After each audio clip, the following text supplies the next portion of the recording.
Hello guys, welcome to my YouTube channel my thoughts. तो आज start करते हैं माइक्रोसॉफ्ट एक्सेल।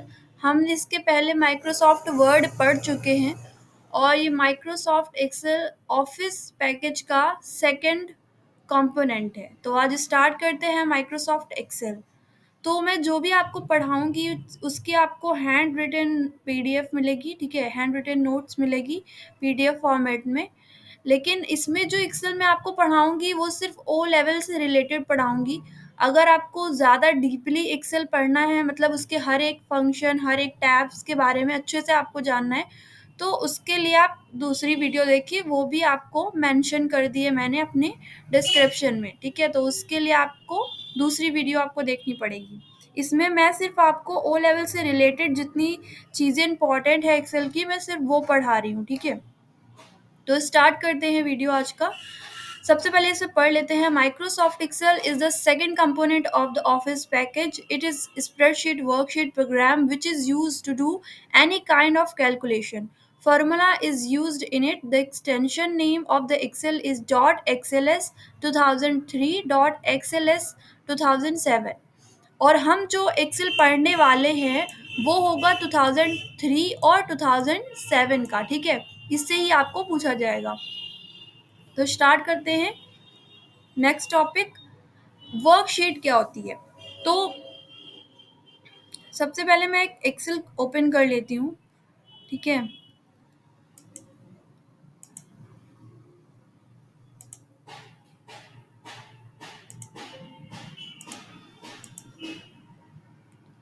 तो ये हमने एक एक्सेल की सीट ओपन कर ली।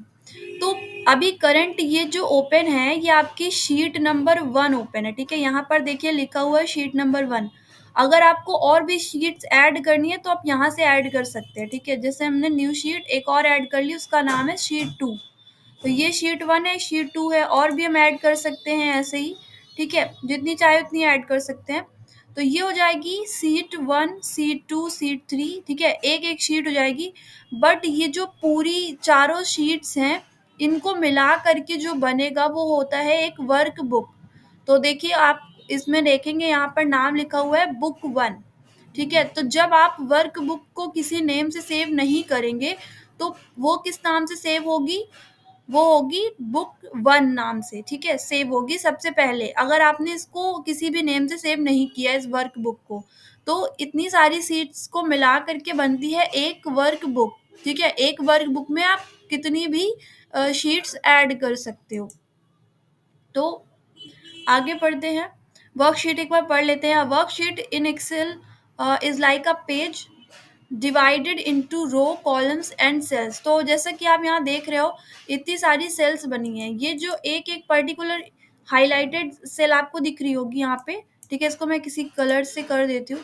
जैसे मैंने कर दिया ब्लू कलर, ठीक है? तो ये ब्लू कलर की आपको शीट दिख रही है, सॉरी सेल दिख रही है, ठीक है? ये एक-एक सेल है।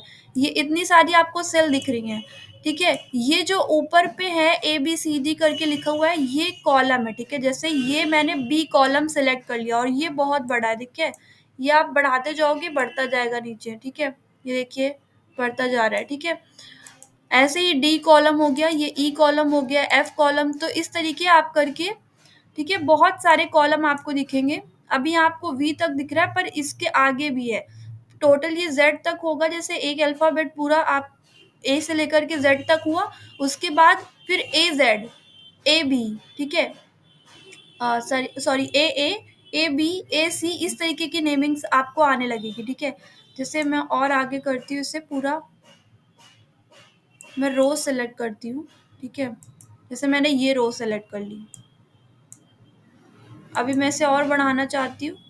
तो ये देखिए, जब आपको और बढ़ानी होगी, सेल को खींचना है, तो जब आप इस सेल पे जाएँगे, एकदम एज पर जाएँगे, तो ये एक प्लस का साइन आपको दिख रहा है। इस प्लस साइन को आपको क्लिक करके खींचना है, ठीक है? ये देखिए मैं खींच रही हूँ, ये बढ़ता जा रहा है। अब आप देख रहे हैं नेमिंग कैसे आ रही है?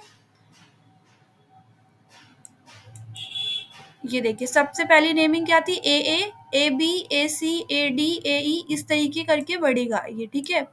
और ये आगे ऐसे बढ़ता ही जाएगा, अभी ट्रिपल हो जाएगा जब आपका डबल डबल खत्म हो जाएगा ना, जैसे बी सी इस तरह दिखा रहा है, इसी तरीके करके जेड जेड आ जाएगा, ठीक है, जेड जेड वो, उसके बाद फिर ट्रिपल आने लगेंगे, ट्रिपल ए, फिर डबल ए बी, ठीक है, ऐसे करके आने लगेगा। तो आई होप आपको समझ में आ गया है सेल और कॉलम कैसे होती है, ठीक है। तो ये हो गया, ये आपका फर्स्ट रो है, ये आपके ऊपर कॉलम्स हैं, और ये सब, ये सारी जो छोटे छोटे आपको क्रॉस ग्रिड्स दिख रही हैं, ये सब हैं आपकी सेल, ठीक है, इन सबको बोलेंगे सेल। तो अब आगे पढ़ते हैं। वर्कबुक क्या होती है? Workbook is a collection of more than one worksheet. A workbook contains 3 worksheet by default, ठीक है, बाय डिफॉल्ट इसमें जो शीट्स होती हैं वो 3 आपको मिलती है, और आप जितनी भी चाहो ऐड कर सकते हो यहाँ से, ठीक है। तो ये ये आपकी एक हो गई वर्कशीट, और कई सारी वर्कशीट को अगर आप मिला देंगे तो वो पूरा बन जाएगा वर्कबुक, ठीक है। अब आते हैं आगे। सेल क्या होता है? The intersection of row and column is called cell. Every cell has an address which is made up of row and column. Cell address is also called cell reference and the selected cell is called active cell. मतलब जैसे कि इस cell पर अभी मैंने click करा है, ठीक है, अभी ये वाली सेल जैसे हो गई मेरी, इसको मैंने सेलेक्ट कर रखा है, तो इसका जो सेल एड्रेस होगा वो क्या होगा, यहाँ से आप पहले कॉलम को लेंगे, ठीक है, तो कॉलम इसका है एम, और रो देखते हैं कौन सी है, रो है 12, तो इसका एड्रेस क्या हुआ, इस सेल का एड्रेस क्या बना, M12, और इसका एड्रेस आपको कहाँ दिखाई देगा, ये देखिए, ये हो गया आपका सेल एड्रेस, ठीक है। यहाँ पर आपका सेल एड्रेस आता है, और यहाँ उस सेल का फॉर्मूला शो होता है, अगर आपने उस सेल पे कोई फॉर्मूला लगा रखा है तो वो आपको यहाँ शो होगा, और सेल का एड्रेस यहाँ शो होगा। जैसे मैंने अभी ये सेल सेलेक्ट कर ली, तो इसका देखिए एड्रेस आ रहा है D8 यहाँ पर, ठीक है, डी आपका कॉलम, 8 आपकी रो, तो पहले कॉलम आता है एड्रेस में, उसके बाद आती है रो, ठीक है, जी आपका कॉलम हो गया, 12 वो हो गई रो, ओके। तो इसके बाद हमने क्या पढ़ा था? हाँ, तो आपने क्या देखा यहाँ पर, इंटरसेक्शन हुआ ना, कॉलम और रो का इंटरसेक्शन हुआ जहां पर, वो हो गया हमारा सेल, ठीक है, और उस सेल का एड्रेस कैसे बना, कॉलम को पहले लिखते हैं, उसके बाद रो को लिखते हैं, तो इस सेल का एड्रेस बन जाता है, ठीक है। Cell address is also called cell reference. Cell address को ही हम सेल रेफरेंस भी कहते हैं, ठीक है। तो ये एक पॉइंट हो गया, ये आपको याद रखना है। The selected cell is called active cell. जिस भी सेल को हम सेलेक्ट करके रखेंगे वो कहलाएगी एक्टिव सेल। तो ये सेल क्या है, अभी हमारी एक्टिव सेल है, क्योंकि ये हमने सेलेक्ट करी है। आगे आते हैं रो पे। In which work in each worksheet the disease disease ये थोड़ा आई थिंक गलत है, यहाँ डिस्प्ले होगा शायद, is represent by a number, कुछ गड़बड़ है, मैं आपको बता देती हूँ। रो क्या होती है, रो आपकी वर्कशीट पे नंबर से रिप्रेजेंट होती है, ठीक है, तो नंबर जो होता है वो रो का होता है, और जो अल्फाबेट होते हैं वो कॉलम के लिए होते हैं, तो ये मैं आपको पहले ही बता चुकी हूँ।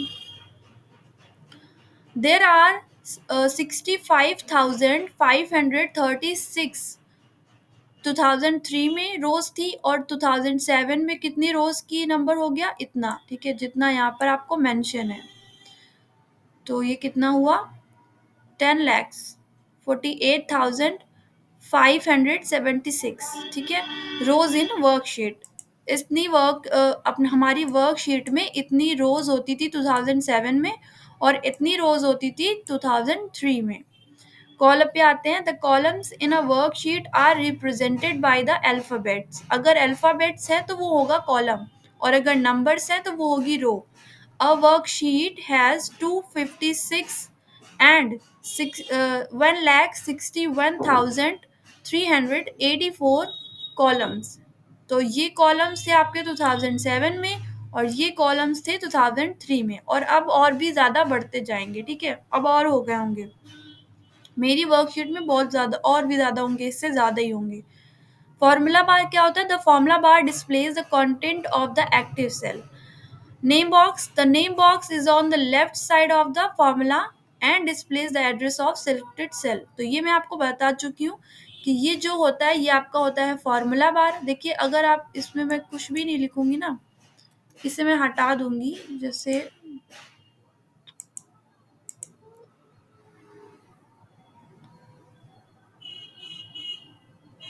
अ, हाँ, तो फिलहाल इसमें अभी शो नहीं कर रहा, मुझे लगा कि इसमें नाम बोलेगा, मतलब ऐसे शो होगा। जैसे देखिए हाँ, यहाँ पर अभी अभी मैं कर्सर ले गई तो यहाँ पर देखिए नेम बॉक्स लिख करके आ रहा है, नेम बॉक्स। तो ये आपका हो गया नेम बॉक्स, ठीक है। यहाँ पर आपका सेल एड्रेस शो होता है। और ये हो गया फॉर्मूला बॉक्स, फॉर्मूला बार। देखिए यहाँ पे लिख कर आ रहा है फॉर्मूला बार। जैसे ही मैं कर्सर ले जा रही हूँ, तो यही मैं पहले कर रही थी, तो मुझे लगा शायद होगा नहीं, पर हो गया। तो ये आपका नेम बॉक्स हो गया, ये फॉर्मूला बार हो गया। यहाँ पर आपका फॉर्मूला शो होता है, अगर आपने किसी सेल में कोई फॉर्मूला लगा रखा है तो वो आपको यहाँ शो होगा। और ये चीज़ अभी मैं आपको आगे दिखाऊंगी, जब मैं इसमें किसी फॉर्मूला को लिखूंगी तो फिर आपको दिखाऊंगी आगे।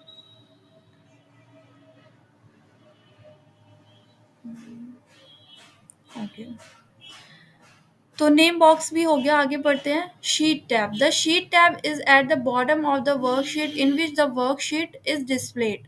You can select any worksheet in the sheet tab. तो शीट टैब क्या होता है, वहां पर आपकी शीट नंबर जो शो हो रहा था, शीट 1 शीट 2, उसको बोलते हैं शीट टैब। वहां से आप अपने डायरेक्ट शीट को सेलेक्ट कर सकते हो जिस पे भी आपको काम करना है, ठीक है।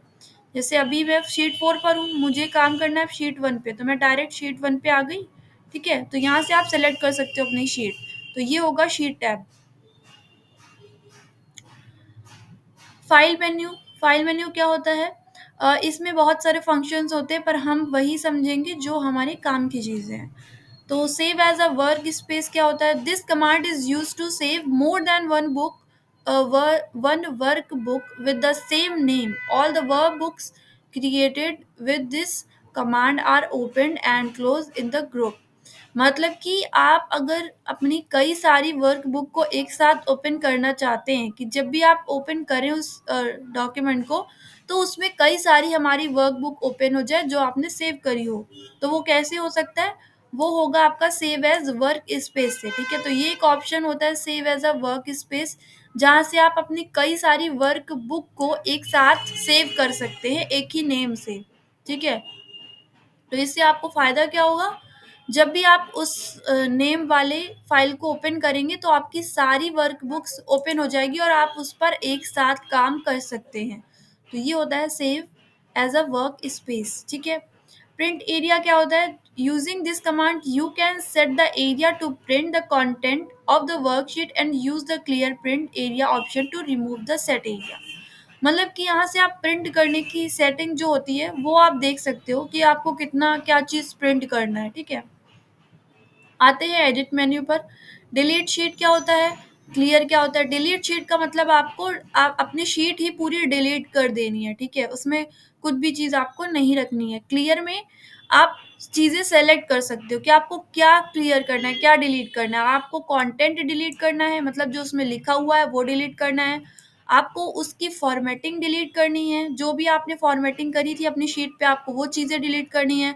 आपको अपनी शीट का कमेंट डिलीट करना है या सारा कुछ डिलीट करना है। तो ऑल पे जाएंगे अगर सब कुछ डिलीट करना है तो, ठीक है। तो ये ऑप्शन देख लेते हैं कहाँ है। देखिए ये है ऑप्शन डिलीट का। यहाँ पर आएंगी आपकी डिलीट सेल, आपको एक सेल डिलीट करनी है। डिलीट शीट रो, मतलब आपको उस शीट वाली रो को ही डिलीट कर देना है, उसके कॉलम को डिलीट करना है तो ये ऑप्शन, और पूरी शीट डिलीट करनी है तो ये डिलीट करेंगे, ठीक है। फिर आते हैं क्लियर पे। क्लियर के लिए ऑप्शन क्लियर ऑल, मतलब हर चीज़ डिलीट कर देगा, कंटेंट भी, फॉर्मेटिंग भी, सब कुछ। यहाँ से क्लियर फॉर्मेट का मतलब आपने जितनी भी फॉर्मेटिंग करी है वो डिलीट हो जाएगी, कंटेंट डिलीट कर देगा, कमेंट डिलीट कर देगा, अगर हाइपरलिंक लगाया तो यहाँ से डिलीट होगा हाइपरलिंक, ठीक है। नेक्स्ट आते हैं file, sorry, fill. This option is used to fill the select value in more than one cell. To fill, use the right, left, up, down options. तो इसको एक बार देख लेते हैं, ठीक है। जैसे मैंने यहाँ पर कुछ डेटा दे दिया, 45 दे दिया मान लो, और अब मुझे इस 45 को मैं करूँगी फिल, ठीक है। तो फिल जैसे आपको मैंने इसको सेलेक्ट कर लिया है, ठीक है। अभी मैं जा रही हूँ डाउन पे, तो ये देखिए इसने खुद से कर दिया, क्योंकि मैंने प्लस वाले साइन को पकड़ के खींचा था, इसलिए उसने खुद से ऑटो फिल कर दिया, ठीक है। ये हो गया ऑटो फिल। बट अभी मैं ये पूरी सेलेक्ट कर रही हूँ, सॉरी, जैसे मैं यहाँ पर कुछ लिख लेती हूँ पहले। 56 लिख लिया मैंने, ठीक है। और अब आपको यहाँ प्लस साइन से नहीं खींचना है, ठीक है, आपको ऐसे सेलेक्ट करना है।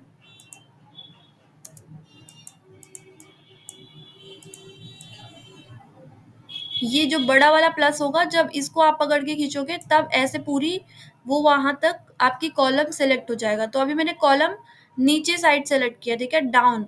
तो अभी यहाँ पर देखते हैं, अब देखिए यहाँ पे डाउन का ऑप्शन हाईलाइट होने लगा। इसके पहले वो हाईलाइट नहीं हो रहा था, मतलब उसके उस पर क्लिक करने के लिए ऑप्शन ही नहीं आ रहा था। अभी यहाँ पे आ रहा है, मतलब मैं इसको डाउन फिल कर सकती हूँ। तो अभी मैं डाउन फिल करूंगी, देखिए सब जगह पूरा 56 आ गया।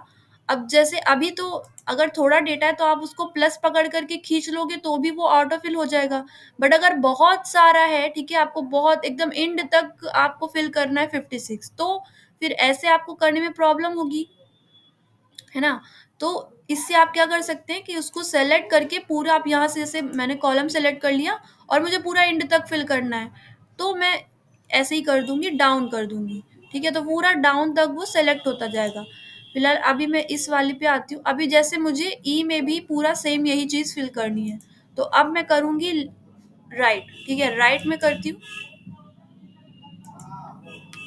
ये चला क्यों गया? ओ, क्योंकि मैंने नीचे वो चीजें फिल नहीं करी थी शायद, इसलिए वो चला गया, ठीक है। अभी मैं इसको अगर करके देखूं, यहाँ तक ही मैं सिलेक्ट करी हूँ, ठीक है।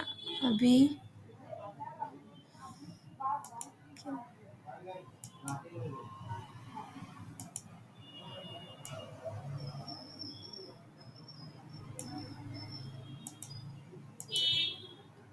तो देखिए मैंने राइट में जहां तक मैं सेलेक्ट करूंगी ये वहां तक फिल कर देगा। मैंने इसे सेलेक्ट करा था एच तक, तो इसने एच तक फिल कर दिया सेम डेटा, ठीक है। अभी इसको मैं अ, अब मैं इसे डाउन कर रही हूँ, ये डाउन तक फिल कर देगा, ठीक है। अभी मैं इसको लेफ्ट तक कर रही हूँ, तो अब इसमें लेफ्ट फिल करूंगी, ठीक है। देखिए लेफ्ट फिल हो गया। तो मतलब अगर आपको सेम डेटा राइट में भी फिल करना है, लेफ्ट में भी फिल करना है, या डाउन पे भी फिल करना है, तो आप यहाँ से फिल कर सकते हैं। तो इसका ये यूज है, ठीक है। आपको जैसे फिल करना है वैसे आप फिल कर सकते हो। नेक्स्ट आते हैं सीरीज। ये एक इम्पॉर्टेंट है, ठीक है, इम्पॉर्टेंट कमांड है, आपको इसको समझना है। This command is use to fill a series of any value in the selected cell. For this select linear growth autofill day month year weekend option. तो इसका क्या मतलब हुआ, इसको कर लेते हैं। जैसे मैंने यहाँ पर अभी कोई डेटा लिख लिया, मान लीजिए मैं 45 ही सेलेक्ट कर लेती हूँ। तो यहाँ पर सीरीज पर जाएंगे, बट वेट, उससे भी पहले हमें सेलेक्ट करना पड़ेगा सेल, ठीक है। अब जैसे हम कॉलम वाइज सेलेक्ट कर रहे हैं, ठीक है, हमने फिल पे चूज किया, सीरीज पे आए। अभी हमें लीनियर ग्रोथ करनी है, और देखिए हमने कॉलम सेलेक्ट कर रखा है, इसीलिए कॉलम खुद से इसने सेलेक्ट कर लिया, ठीक है। रो या कॉलम से में से कॉलम सेलेक्ट है। लीनियर ग्रोथ हम कराने वाले हैं। स्टेप वैल्यू हमने 1 दे रखी है। 1 स्टेप वैल्यू का मतलब है कि 1 ऐड होता जाएगा, मतलब 45 में 1 ऐड हुआ 46, 46 में 1 ऐड हुआ 47, तो ऐसे ही ग्रोथ आती जाएगी, यहाँ तक वो पूरा लिख कर के आपको देगा, ठीक है। अगर आपको स्टेप वैल्यू 1 की जगह मैं जैसे 2 करा लेती हूँ, ठीक है, तो यहाँ पर 2 ऐड करता जाएगा, लीनियर करेगा, बट टू ऐड करेगा। तो मैं ओके करती हूँ। देखिए 45 के बाद 47, 49, ठीक है, तो टू इसने ऐड कर दिया। अभी जैसे मैं इसे कॉलम वाइज सेलेक्ट कर लेती हूँ, ठीक है, सॉरी, रो वाइज सेलेक्ट कर लेती हूँ। तो अभी मैंने रो वाइज सेलेक्ट कर लिया। अगर जैसे लीनियर में आपको समझ में आ गया, वो एक एक ऐड कर रहा है, ठीक है। जो भी आप स्टेप वैल्यू दोगे उसके हिसाब से वो ऐड करता जाएगा वैल्यूज, ठीक है। बट अगर मैं ग्रोथ पे करती हूँ, तो ग्रोथ पे सेम नंबर ही, आप कोई भी स्टेप वैल्यू दो वो सेम नंबर प्रिंट कराएगा, मतलब वहां तक उसकी ग्रोथ करा देगा। तो अभी मैं, ठीक है, 1 है तो 1 ही सेलेक्ट रहने देती हूँ। 45 में मैं ओके कर रही हूँ। देखिए 45 सब में इसने वैल्यू दे दी, ठीक है। नेक्स्ट क्या था उसमें सीरीज में, हाँ, डेट, तो डेट के लिए जैसे अभी मैं कोई डेट ले लेती हूँ, ठीक है? इसको हटाती हूँ, डेट एंटर कर देती हूँ मैं कोई, जैसे मैंने 2/2/2024 में ले लेती हूँ डेट, ठीक है? अभी देखिए यहाँ पर जो मेरा डेट का फॉर्मेट है वो क्या है, आगे मंथ है, उसके बाद यहाँ पर डे है, फिर ये ईयर है, ठीक है? तो अगर मैं इसको मैं पहले सेलेक्ट करती हूँ, कॉलम वाइज मैंने सेलेक्ट कर लिया। अब देखिए डेट पर ये खुद से इसने दे दिया, क्योंकि मैंने डेट सेलेक्ट कर रखी है तो वो समझ गया कि आप डेट पे कुछ करने वाले हो। डे का मतलब होता है डे वाइज ये बढ़ाएगा, ठीक है? वीक डे का मतलब कि आपको वीक डे वाइज बढ़ाएगा, सितंबर और संडे को छोड़ करके ऐसे बढ़ाएगा, ठीक है? शायद इसको एक बार देखेंगे बाद में, अभी पहले पढ़ लेते हैं डे वाला। और मंथ, मंथ का मतलब होता है मंथ वाइज ये ऑर्डर इंक्रीज करेगा, जो भी आप स्टेप वैल्यू दोगे।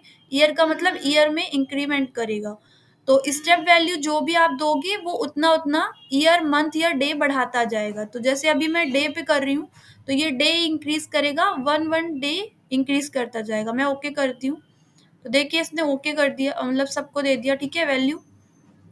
तो डे यहाँ पर था मेरा, तो 2 के बाद 3, फिर 4, फिर 5। तो इसने ऐसे देखिए दे दिया, ठीक है? 2 3 4 5 6 7 8 9, यहाँ तक आपकी डे आ गए। अब आते हैं, इसको एक बार मंथ पे भी करवा लेते हैं, ठीक है? तो मैं रो वाइज कर लेती हूँ सेलेक्ट, और ये हम इसे मंथ वाइज करा लेते हैं। फिर वैसे ही ईयर वाइज भी होगा, तो वो मैं नहीं कराऊंगी, वो आप देख लेना। तो देखिए मंथ में देखिए टू, हम हमारा मंथ आगे था, पहले मंथ था उसके बाद डे था, तो 2 में आपको इंक्रीमेंट मिलेगा, इस वाले 2 में 2 3 4 5 6 ऐसे ऐसे इंक्रीमेंट हुआ। अब मैं जैसे सेलेक्ट कर लेती हूँ रो वाइज, और अभी मैं वीकडे वाला करूँगी, ठीक है? तो वीकडे पे क्या हुआ देखिए, 4 के बाद 5 6 7 8, क्योंकि यहाँ पर अभी कोई डे हमें नहीं दिख रहा है, इसीलिए वो आपका ऐसे इंक्रीज करता जा रहा है, ठीक है? ओके, तो अभी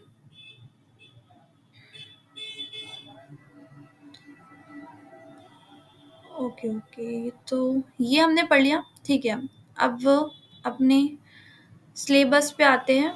सीरीज हो गया, सीरीज हमने पढ़ ली, समझ ली। अब आगे आते हैं, मूव और कॉपी शीट। इसका मतलब है कि अगर आपको अपनी शीट या कॉपी को किसी और को सेंड करना है, या कहीं और से शीट या कॉपी कॉपी करनी है, ठीक है, मंगवाना है, तो आप इस ऑप्शन पर जाते हो। तो ये ऑप्शन आपको शो कराऊंगी मैं, पहले आगे पढ़ लेते हैं, व्यू मेन्यू पे पढ़ लेते हैं। फॉर्मूला बार मतलब this command is use to show और hide the formula bar. Status bar जो सबसे नीचे पे एक रिबन टाइप सा होता है सबसे नीचे आपकी स्क्रीन का, होता है स्टेटस बार। ये मैं पहले भी बता चुकी हूँ, ठीक है? एमएस वर्ड में मैं पढ़ा चुकी हूँ। तो the status bar is displays at the bottom of the workbook which displays the status of caps lock, num lock, scroll lock, ठीक है? Comment, with the help of this command you can hide the inserted comment. Custom view, with this command you can save the value of the selected cell with different names. और zoom, आपको पता है कि हर एक file में zoom होता है, तो इसका मिनिमम जूम है 10%, डिफॉल्ट रहता है 100, और मैक्सिमम होता है 400%, ठीक है? तो अब इतनी चीज़ें हम पहले समझ लेते हैं शीट में।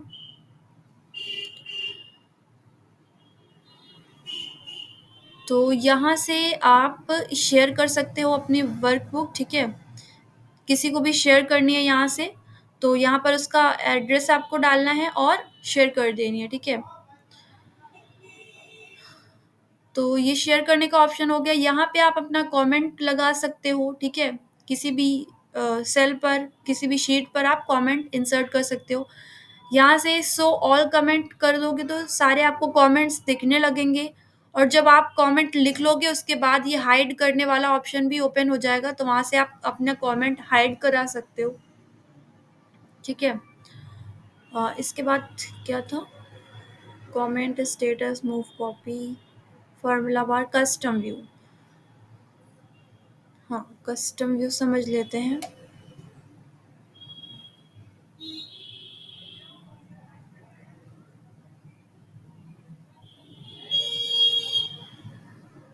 तो यहाँ पर कस्टम व्यू की जगह मेरे में ऑप्शन है डिफाइन नेम का, ठीक है। तो जैसे इस सेल को मैं कोई नेम देना चाहती हूँ, तो मैं डिफाइन नेम पे जाऊँगी और मैं इस सेल को नेम दे देती हूँ स्टूडेंट, ठीक है, और ओके कर देती हूँ। तो अभी देखिए यहाँ पर जब भी मैं इस सेल को सेलेक्ट करूँगी तो यहाँ पर इसका एड्रेस की जगह इसका नेम भी शो होता है, ठीक है। तो यहाँ पर नेम और एड्रेस दोनों शो होता है। तो यहाँ पर नेम इसका आ रहा है स्टूडेंट, ठीक है, नेम शो होगा। और अगर आपको एड्रेस देखना है इसका, तो यहाँ से एड्रेस तो आपको पता ही है G5 है, ठीक है। तो ये आप यहाँ से भी मतलब यहाँ से भी आप देख सकते हो। तो यहाँ पर नेम बॉक्स में आपको उसका नेम शो होगा और अगर आपने कोई भी नेम नहीं दिया है तो वहाँ पर उसका एड्रेस शो होगा, ठीक है। इतना हो गया, अब आगे आते हैं। तो इंसर्ट मेन्यू में सेल अगर आपको इंसर्ट करनी है तो सेल कितने तरह से आप इंसर्ट कर सकते हो। अगर आपको राइट में करनी है इंसर्ट, तो शिफ्ट सेल राइट करिए, shift cell down, insert entire row, insert entire column. और सेम एज रो और कॉलम के लिए भी है, आपको कहाँ पर इंसर्ट कराना है उसके कई सारे ऑप्शंस होते हैं, ठीक है। वर्कशीट आपको एक ब्लैंक वर्कशीट आपको चाहिए तो उसके लिए ये ऑप्शन होता है, ठीक है। चार्ट पे आते हैं, चार्ट आपको कोई इंसर्ट कराना है तो उसके लिए इतने टाइप के चार्ट होते हैं, column chart, line chart, area chart, pie chart और बार चार्ट। तो ये सारी चीजें अभी जितनी हमने पढ़ी वो समझ भी लेते हैं यहाँ पर। तो होम में आएंगे यहाँ पर। अब जैसे मुझे यहाँ पर एक नई सेल चाहिए, ठीक है। तो इंसर्ट पे जाएंगे, इंसर्ट सेल पे जाएंगे। उसके बाद देखिए वही सारे ऑप्शन आ रहे हैं जो मैंने आपको अभी बताए कि आपको कहाँ पे सेल इंसर्ट करानी है। राइट पे चाहिए, सेल डाउन चाहिए, इंटायर रो पूरी आपको प्रिंट करानी है, इंटायर पूरा मतलब पूरा कॉलम एक नया चाहिए। तो जैसे मुझे सेल राइट, ठीक है, राइट साइड पे एक सेल चाहिए तो मैं ओके कर देती हूँ।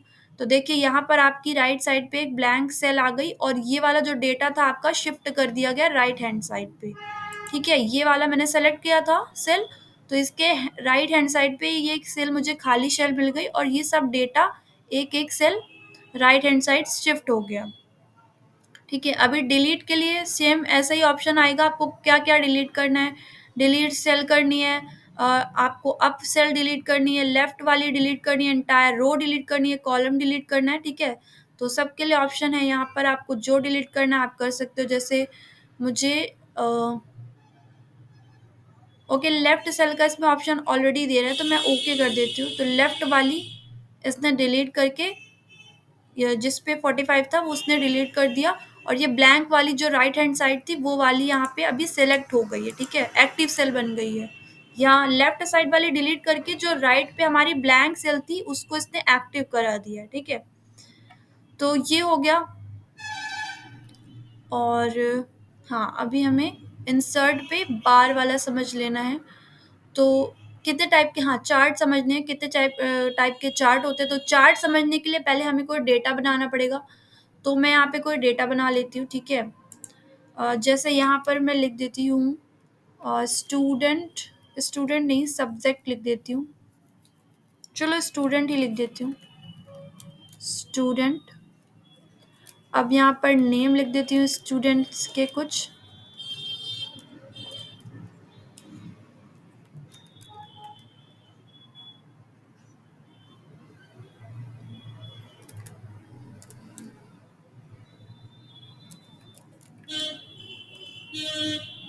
ठीक है। तो ये हो गए हमारे 4 स्टूडेंट।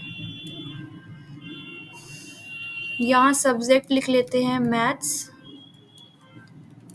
बायो,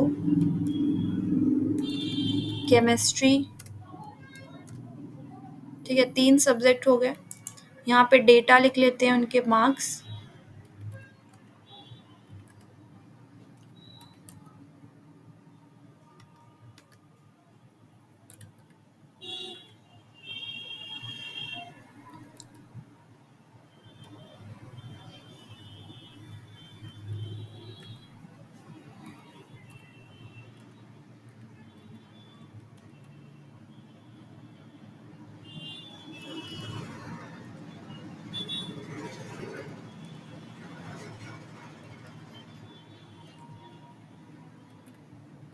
तो ये हमने डेटा दे दिया। ठीक है, इस को थोड़ा हाईलाइट कर देती हूँ यहाँ से।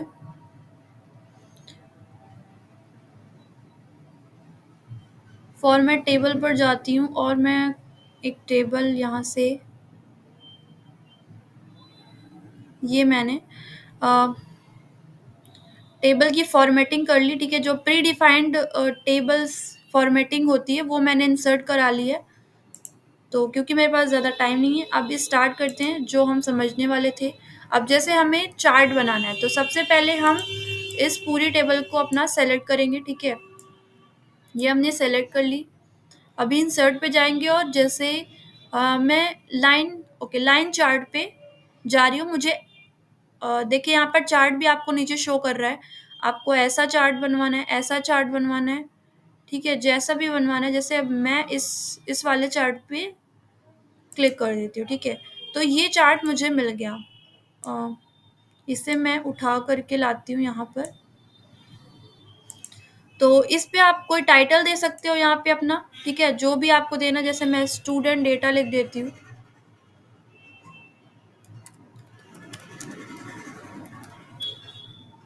ठीक है, अब देखिए स्टार्ट में आपको सेम यही सारी चीज़ जो मैंने यहाँ लिखी है वो यहाँ पर वो डिफाइन करेगा। जैसे मैथ्स में हर एक स्टूडेंट का नेम लिखा है। मीना के कितने मार्क्स थे मैथ्स में? 45 थे। ठीक है, यहाँ पर 45 थे। अब यहाँ पर देख लेते हैं कितने मार्क्स दिखा रहा है। तो देखिए मैथ्स है और यहाँ पर 40 और 50 के बीच में 45 आएगा। तो ये देखिए ब्लू वाला यहाँ पर दिखा रहा है क्योंकि ब्लू वाला मीना का नेम है। ठीक है, तो ब्लू वाला यहाँ पर डॉट दिखा रहा है, 45 यहाँ आएगा। तो ऐसे ही सबके मार्क्स इसमें यहाँ पर डिफाइन कर रखे हैं इसने। ठीक है, तो यहाँ पर आप अगर अपना चार्ट चेंज करना चाहते हो तो यहाँ से, जैसे मुझे ये चार्ट नहीं चाहिए तो मैं दूसरा चार्ट देख लेती हूँ। ठीक है, तो ये सारे कई सारे चार्ट्स हैं। जैसे मैंने ये चार्ट ले लिया, सिलेक्ट तो किया नहीं मैंने।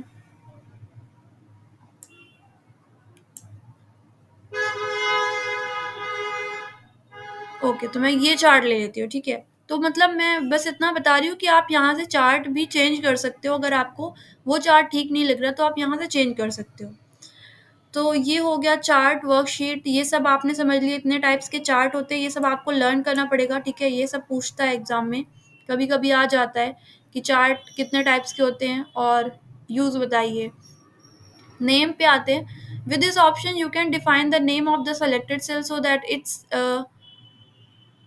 इन कुछ गलत लिखा है शायद यहाँ पर। तो समझ लीजिए नेम का मतलब वही है कि आप किसी सेल को डिफाइन कर सकते हो उसके नेम से। ठीक है, आप कोई भी नेम दे सकते हो। फंक्शन पे आते हैं। ये आपका एक इम्पॉर्टेंट टॉपिक है और ये आपको बहुत अच्छे से समझना है और लर्न भी करना है। ठीक है,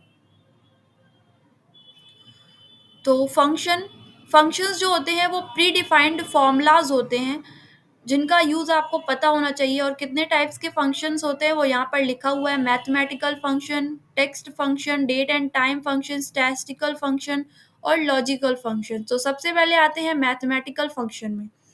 तो मैथमेटिकल फंक्शंस में क्या होता है, ऑपरेशंस होते हैं कई सारे। ठीक है, अब एक एक फंक्शंस हम यहाँ पर समझेंगे और उसका यूज करके देखेंगे। ठीक है, जैसे एबीएस फंक्शन आते हैं। सबसे पहले एबीएस फंक्शन क्या होता है? एबीएस का मतलब होता है एब्सोल्यूट। ठीक है, तो एब्सोल्यूट फंक्शन क्या करता है? जो भी आप एब्सोल्यूट में यहाँ पर जो भी नंबर दोगे उसको वो अ, बिना किसी साइन का उस पे कुछ भी सब कुछ हटा देगा। ठीक है, जो भी उस पे एक्स्ट्रा चीजें लगी होंगी वो सब हटा करके सिर्फ आपको प्योर नंबर वो प्रोवाइड कर देगा। जो भी आपने साइन लगाया वो सब हटा देगा। ठीक है, तो एब्सोल्यूट फंक्शन को एक बार यहाँ पर समझ लेते हैं।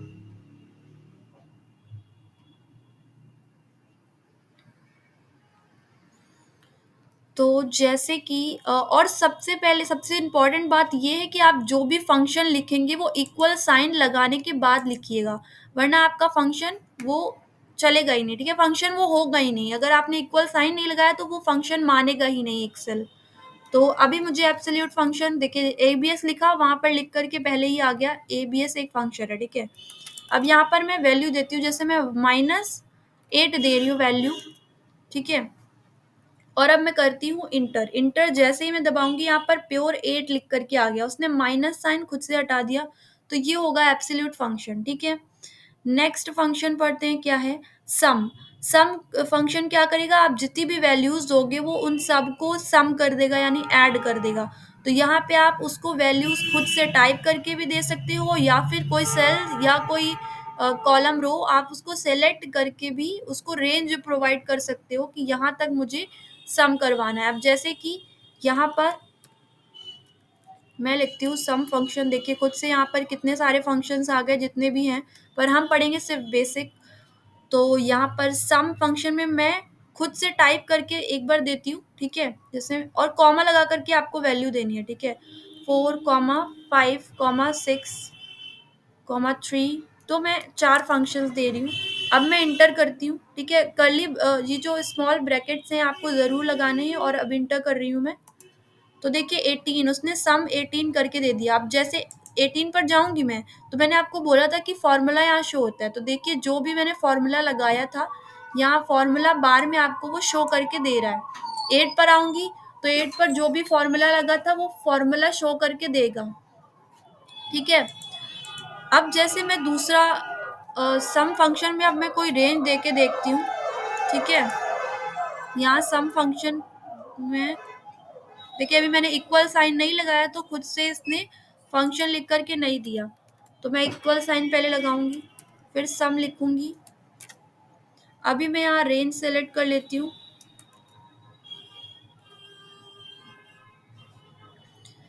जैसे मैं मैथ्स के मार्क्स दे देती हूँ, ठीक है, सबके, और टोटल करके यहाँ पर वो बताएगा, क्योंकि मैंने यहाँ नहीं लिखा तो ऑफ कोर्स ऑब्वियसली यहाँ पर ही बताएगा। तो रेंज देखिए जैसे ही मैंने सेलेक्ट करी, इसने खुद से यहाँ पर रेंज वो ले ली, B19 है आपकी रो, और यहाँ से लेकर के E19 तक। ठीक है, E19 तक। अब मैं इंटर करती हूँ, तो देखिए 200 मार्क्स उसने बता दिए, टोटल सबके मार्क्स 200 है। ठीक है, सबके मैथ्स के टोटल मार्क्स हो गए 200। तो ये हो गया आपका सम फंक्शन। अब आते हैं नेक्स्ट पे, तो मॉड। मॉड फंक्शन आते हैं। ठीक है, मॉड फंक्शन पे क्या होता है, मॉड फंक्शन क्या कहता है, आपका रिमाइंडर दे देता है। तो रिमाइंडर का क्या मतलब है, जैसे कि मैंने यहाँ पर मॉड फंक्शन लिखा। ठीक है, अब जैसे मैं कोई ले लेती हूँ 35 ले लेती हूँ। ठीक है, 35, और डिवाइजर को आपको कॉमा करके देना है। ठीक है, डिवाइड साइन नहीं लगाना है, डिवाइड आपको डिवाइजर जब भी आप दोगे कॉमा लगा करके देना है। तो 35 को मैं डिवाइड करना चाहती हूँ 7 से। 7 से तो पूरा हो जाएगा डिवाइड, तब आपका 0 आएगा रिमाइंडर। तो मैं 7 से नहीं कर रही, मैं 6 से कर रही हूँ। ठीक है, मैं 6 से करूँगी। और अब देखिए 6 से मैं अगर 35 को डिवाइड करूँगी तो 6 6 जा 36 होता है, और 6 5 जा होता है 30। तो टोटल जो डिवाइड हुआ वो उससे पहले वाला 30 को लेगा वो। अगर इसने 30 को लिया, 6 5 जा 30, तो 30 में से 35 जो डिफरेंस आ रहा है वो 5 का आ रहा है। तो ये जो डिफरेंस है जितने बच जाता है डिवाइड करने के बाद, वो आपको रिमाइंडर देगा 5। ठीक है, अभी देखिए मैं एंटर कर रही हूँ, 5 लिख के आएगा, देखिए 5 आ रहा है। अब यहाँ पर जाऊंगी तो ये जो फॉर्मूला था ये यहाँ पर आपका शो होगा। तो ऐसे ही आप समझ गए कि रिमाइंडर क्या होता है। एक बार और एक्सप्लेन कर सकती हूँ मैं, ठीक है, दोबारा से एक्सप्लेन कर देती हूँ, क्या पता कुछ लोगों को समझ ना आया हो। तो जैसे मैं ले रही हूँ मॉड फंक्शन,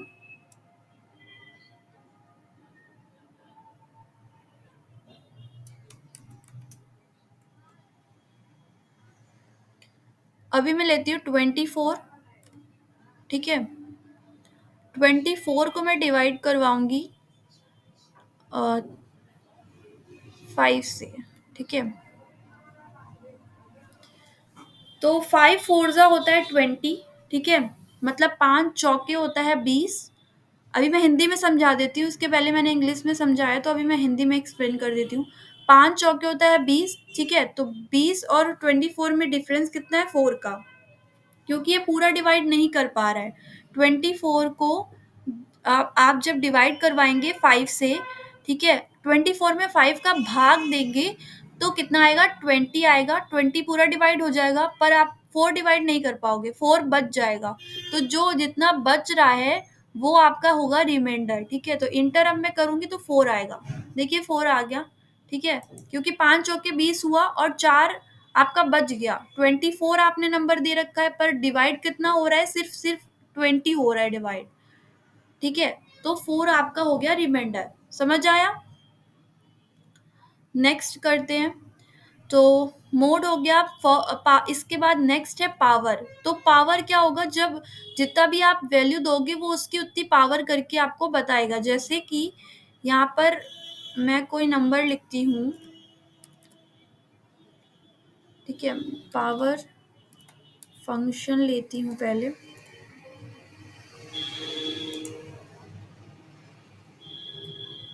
अब जैसे मैंने 2 लिया, ठीक है, 2 की पावर मैं 3 कर रही हूँ, तो सबको पता है 2 की पावर 3 कितना होता है, 8 होता है। मतलब कि 2 की पावर का 3 का मतलब है कि 2 इंटू 2 इंटू 2, 3 बार मल्टीप्लीकेशन, तो 2 की पावर 3 का मतलब होगा 8। तो मैं इंटर करूंगी तो 8 आएगा, देखिए 8 आ गया, ठीक है। और जो फॉर्मूला था वो यहाँ शो हो रहा है। नेक्स्ट फंक्शन पे आते हैं।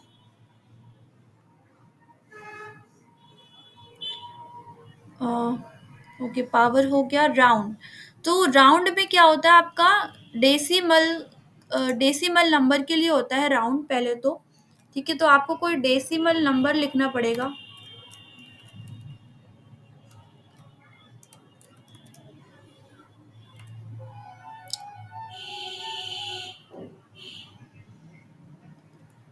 तो जैसे मैंने कोई डेसिमल नंबर लिया 53.2334, ठीक है, ये मैंने नंबर ले लिया। अब कॉमा लगा करके मैं लिखती हूँ, ठीक है, 2। तो मैंने 2 ले लिया।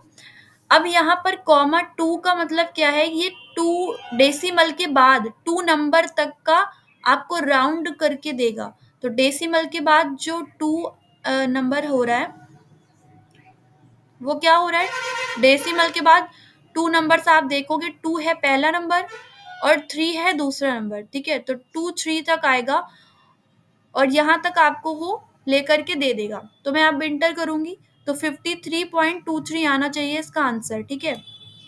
तो 53.23 आ गया इसका आंसर, ठीक है। अब जैसे इसी में मैं आपको अगर यहाँ पर 23 की जगह मैं नंबर चेंज कर देती हूँ, यहाँ पर मैं 5 कर देती हूँ, ठीक है। तो अब क्या ये राउंड देगा, अब 2 नंबर तक तो देगा, बट 5 में 2 में एक ऐड कर, यहाँ 4 को मुझे 5 कर देना चाहिए, 6 कर देती हूँ मैं। तो अभी 2 नंबर तक राउंड देगा, तो 2 नंबर तक कहाँ तक आ रहा है, 2 और 5, ठीक है, 2 5 आ रहा है। बट इसके पहले एक 6 है, तो 6 आपका 5 से ग्रेटर है। इसके पहले क्या था, 4 था, तो 4 तो लोअर आ रहा था, इसीलिए वो आपको जितना नंबर था सिर्फ उतना दे रहा था, ठीक है। 2 3 था तो 2 3 ही दे रहा था। बट अभी क्या है, 6 है, 5 से ग्रेटर है, तो यहाँ पे 2 5 की जगह आपको 2 6 देगा, ठीक है। अब मैं राउंड करती हूँ, इक्वल इंटर किया मैंने, देखिए यहाँ पर 2 6 आने लगा, ठीक है। तो इसका क्या मतलब, उसने एक ऐड कर दिया, 2 5 को उसने 2 6 बना दिया। क्यों, क्योंकि जहां तक उसने राउंड लिया, 2 5 तक राउंड लिया, उसके बाद वाला नंबर 5 से ग्रेटर था। 6 जो है वो 5 से ग्रेटर है, इसका मतलब वो एक ऐड कर देगा इसके पहले वाले नंबर पे, यानी 25 पर वो एक ऐड कर देगा और उसे बना देगा 6, ठीक है। तो ये आ गया 53.26, ठीक है। अब अगर यहाँ पर मैं 2 को, ये जो मैंने 2 दिया है, ठीक है, 2 तक राउंड करने के लिए दिया, इसको अगर मैं माइनस कर दूं, ठीक है, -2 कर दूं, और यहाँ पर पहले मैं नंबर और बढ़ा देती हूँ, ठीक है। तो ये यहाँ पर मैंने नंबर बढ़ाया और अभी मैं इस 5 को नंबर चेंज कर देती हूँ, 2 3 कर देती हूँ। तो ये हो गया 233.256। अब माइनस में मैं राउंड करा रही हूँ, माइनस में 2 पोजीशन तक मैं राउंड करा रही हूँ, इसका क्या मतलब है, ये डेसिमल के पहले लेगा, ठीक है। अगर आप माइनस नहीं लगाएंगे तो डेसिमल के बाद लेगा, बाद तक 2 काउंट करेगा। पर अगर मैंने माइनस लगा दिया तो डेसिमल के पहले तक 2 काउंट करेगा। तो डेसिमल के पहले 2 कहाँ तक आएगा, 3 3, ठीक है, इन इन दोनों को लेगा वो। तो अभी मैं एंटर करती हूँ, तो देखिए 200 आ गया। तो इसका क्या मतलब हुआ, इसने डेसिमल के दो पहले तक 3 तक लिया, और क्योंकि ये 5 से लेस थे, 3 थे, इसीलिए इसको इसने पूरा जीरो कर दिया। ठीक है, ये ऐसा ही करेगा। माइनस, अगर आप -2 दोगे, माइनस में कोई वैल्यू दोगे, तो डेसिमल के पहले से वो काउंट करेगा, और डेसिमल के पहले से उसने काउंट किया 3 को 1, फिर इस 3 को 2। ठीक है, तो 3 हो गए हमारे, हमने यहीं तक लिमिट दी थी -2। तो -2 की लिमिट 3 तक आई, तो इसने इस 3 को उसने जीरो कर दिया, और वो हो गया 200। ठीक है, तो अब इसका आंसर कितना आया, 200। ठीक है, अब अगर मैं इस 3 को मैं कर देती हूँ 6, अभी मैंने 5 से ग्रेटर नंबर दे दिया, तो अब ये क्या करेगा, इस वाले 2 को यहाँ तक तो जीरो करेगा ही, 6 3 को तो ये जीरो कर देगा, पर इसके पहले वाले नंबर को ये में ऐड कर देगा, 2 को ये 3 बना देगा, इस वाले 2 को, आगे वाले 2 को ये 3 बना देगा। ठीक है, अभी मैं एंटर कर रही हूँ, तो देखिए 300 आ गया, और 6 3 को इसने जीरो तो किया ही, साथ में एक आगे करा दिया, 2 में एक ऐड करा दिया। ठीक है,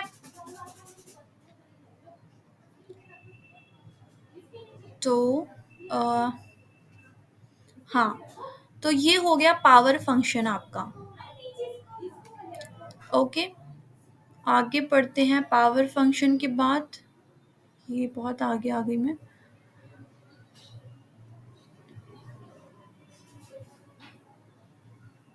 हाँ, ये है पावर फंक्शन। तो पावर हमने पढ़ लिया, अब हमको पढ़ना है, तो देखिए इसने सारे एग्जाम्पल यहाँ पर मैंने मेंशन कर रखे हैं, राउंड वाले जितने भी एग्जाम्पल हैं वो मैंने सब मेंशन कर रखे हैं। राउंड भी हमने पढ़ लिया है। तो ये देखिए -2 वाला, अगर -2 हम देंगे पॉइंट के पहले, यहाँ पर 3 और 2 को 4 को वो जीरो उसने बना दिया। ठीक है, क्योंकि ये 2 जो था वो लेस देन 5 था, तो 2 4 को उसने जीरो बना दिया, सबको जीरो बना दिया, 1300 आंसर आ गया। बट अगर हम यहाँ पर 5 ले रहे हैं, तो ये 5 की वजह से ये 3 को 4 कर दे रहा है, इस वाले 3 को 4 कर दे रहा है। ठीक है, क्योंकि 5 ग्रेटर देन और इक्वल 5 है। ठीक है, 5 मतलब कि 5 या 5 से बड़े नंबर अगर होगा, तो उसके पहले वाले को वो एक ऐड करा देगा। तो 3 को उसने 4 कर दिया, और 1400 आंसर आ गया। समझ लिया है। अब आते हैं एसक्यूआरटी फंक्शन में। एसक्यूआरटी फंक्शन क्या होता है, this function returns the square root of any value, मतलब कि आप जो भी वैल्यू दोगे उसका ये स्क्वायर रूट कर देगा। ठीक है, स्क्वायर रूट मतलब कि जैसे आपने 64 इंटर किया, तो 64 किसका स्क्वायर होता है, 8 का स्क्वायर होता है, तो वो क्या रिटर्न करेगा, 8 रिटर्न कर देगा। ठीक है,